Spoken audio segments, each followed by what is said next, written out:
লোভী শেয়াল আর বুদ্ধিমান বানর। এক গভীর বনে বাস করত এক চালাক শেয়াল আর এক পণ্ডিত প্রকৃতির বানর। শেয়ালের স্বভাব ছিল বড়ই কুটিল। সে সবসময় অন্যের ঠকিয়ে নিজের ফায়দা তুলতে চাইত। অন্যদিকে বানরটি ছিল খুব শান্ত, বুদ্ধিমান এবং পরোপকারী। বনের পাশ দিয়ে বয়ে চলা নদীর চরে সেদিন দারুণ এক কাণ্ড ঘটেছে। নদীর ওপারে এক বিশাল আমবাগানে পাকা আমের সুবাসে চারপাশ মৌ মৌ করছে। কিন্তু নদীর গভীর জলে সাঁতার কেটে ওপারে যাওয়া শেয়ালের পক্ষে অসম্ভব। সে একা একা পার হতে পারবে না জেনেই বুদ্ধি আটল বানরের সাহায্য নেওয়ার। শেয়াল চটজলদি বানরের কাছে গিয়ে গদগদ সুরে বলল, ভাই বানর, ওপারে কত সুন্দর পাকা আম পেকে পড়ে আছে, দেখেছ? চলো আজ আমরা দুজনে মিলে ভুরি ভোজ করি। তুমি তো সহজে গাছে উঠতে পারো, আর আমি তোমাকে পিঠে করে নদী পার করে দেব। বানর সরল মনে শেয়ালের প্রস্তাবে রাজি হলো। সে শেয়ালের পিঠে চড়ে বসল এবং তারা দুজনে মিলে নদী পার হয়ে ওপারে পৌঁছে গেল। ওপারে পৌঁছানোর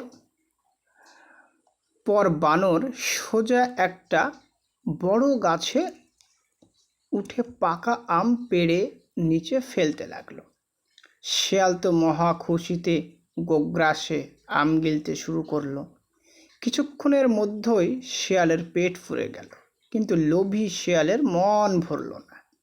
সে আরও বেশি আম পাওয়ার ফন্দি আটতে লাগলো। শেয়াল তখন নিচ থেকে বানরকে বলল, ভাই বানর, আমার একটা বদ অভ্যাস আছে। পেট ভরার পরেই আমার খুব গান গাইতে ইচ্ছে করে।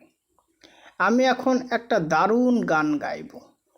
বানর অবাক হয়ে বলল, আরে করছো কি?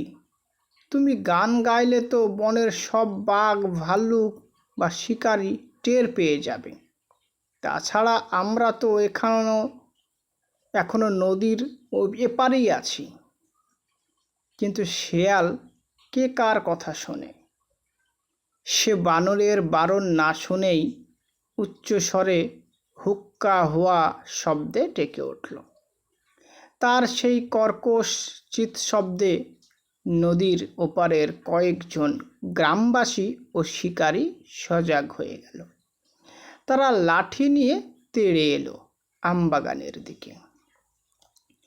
শিকারীদের পদশব্দ পেতেই শিয়াল এক ছুটে নদীর ধারে চলে এলো। সে বানরকে বলল, আরে ভাই, তাড়াতাড়ি আমার পিঠে চড়ে বসো, শিকারী আসছে। বুদ্ধিমান বানর তখন গাছের ডাল থেকে মুচকি হেসে বলল, না ভাই শেয়াল, তোমার বোকামি আর লোভের শাস্তি তোমাকে একাই পেতে হবে। তুমি না হয় তোমার ওই চমৎকার গান শুনিয়ে একাই সাঁতার কেটে নদী পার হয়ে যাও। এই বলে বানর আরও উঁচুতে একটা ডালে গিয়ে বসল। এদিকে শিকারীরা এসে পৌঁছাতেই শেয়াল ভয়ে কোনো মতে নিজের প্রাণ নিয়ে এক দৌড়ে পালিয়ে গেল। আর তার লোভের এমন দারুণ শাস্তি সে হাতে নাতে পেল